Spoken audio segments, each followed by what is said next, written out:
L'ambassadeur du Liban réagit aux propos de son homologue israélienne. Israël doit être sanctionné. Depuis lundi, l'armée israélienne mène des frappes de grande envergure dans le sud du Liban et dans la région de la Beka, à l'est du pays. Elle affirme avoir frappé des cibles du Hezbollah et des installations de stockage d'armes.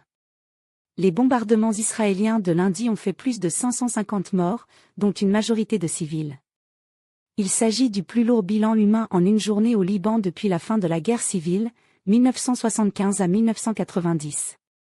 De son côté, le Hezbollah continue de tirer des roquettes depuis le Liban vers le nord d'Israël. Et pour la première fois, selon l'armée israélienne, le Hezbollah a tiré un missile vers Tel Aviv. L'ambassadeur du Liban, Fadi Ajali, a réagi aux propos de son homologue israélienne Idit Rosenzweig, interrogée mardi matin sur la première par Thomas Gadisseux. GK. L'ambassadrice d'Israël Edith Rosenzweig a expliqué que l'armée israélienne intervenait au Liban parce que cela fait 11 mois que le Hezbollah ne cesse d'envoyer des roquettes sur Israël, provoquant le déplacement de 80 000 personnes. Israël estime avoir le droit de se défendre. C'est de la légitime défense ? Fadi Ajami, je ne trouve pas que ce soit une légitime défense. Ce sont des atrocités commises par un État qui ne respecte pas les droits de l'homme.